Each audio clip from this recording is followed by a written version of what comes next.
everybody, and welcome to another Piper's Office Hours. I'm Professor Pipes, and today I'm here to tell you about my digital vocabulary trading cards.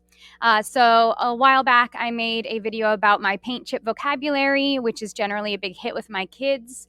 But this time, I decided I wanted to go digital, so I didn't have to keep using those old paint chips, and also so the kids didn't have to physically exchange the cards every week. And so it's been going really well, and I decided to share it with you. All right, so the first step is just teach your vocab however you want to do that. And so my kids always have access to this presentation that has all the definitions and everything for them that they can consult anytime they want to study the vocab. Step 2 is to create a Google slide presentation for each word. So that's the most annoying part of it, or the most tedious part. Now, I could have just created one Google slide presentation that had all the words in it for my paint chips, but I didn't want them to be able to click through it. I wanted them to only have access to their word one at a time. So I created a folder in my Google Drive and created a bunch of identical slide presentations and then put the vocabulary words and definitions onto them. Now, one thing that I wanted to make sure of is I wanted to make sure this would take up a full screen on a cell phone, be cell phone friendly, because most of my kids were going to be doing the trading on their cell phones. Now, we did go one-to-one, thankfully, during distance teaching, and so my kids do also have Chromebooks, so if they didn't have a smartphone, which a couple of them didn't, they could use a Chromebook instead. But I wanted it to work on a cell phone, so I made my page setup as 9 by 16, and that one ended up looking really good. So if you want to have it be smartphone friendly, 9 by 16 is how to do it. And I made mine each look like paint chip still, because I still like that. It was fun. And so they have the definition, the word, of course, some other forms of that word, and then some synonyms. So it's just like a quick, this is my word. Oh, I don't know this one super well. Let's go over these different elements of it. Step 3 is to use a QR code generator.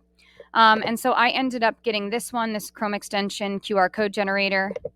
And so you generate a code that links to each of your separate presentations.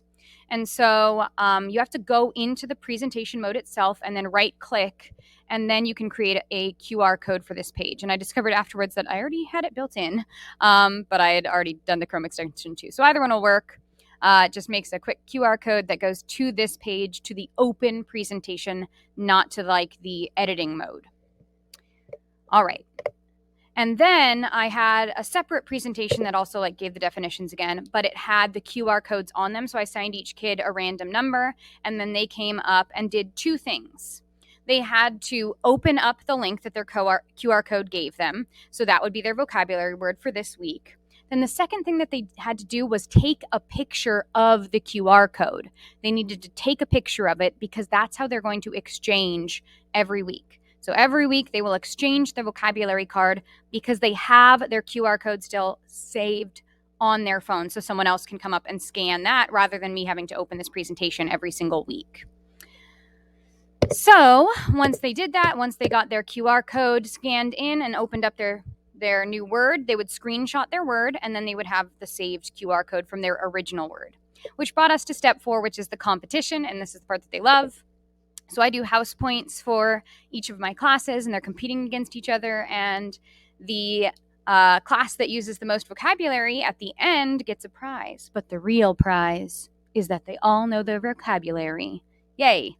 And so, like I said, every week we exchange cards, and so they open up their QR code, their original one that they saved on their phone, and they trade with someone new each time because it's always giving them the original word that they had. So they have to make sure they trade with someone new each week, which is also nice because they get to know their classmates a little bit.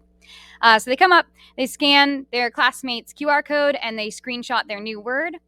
So if you noticed, I actually put the dates on my QR codes.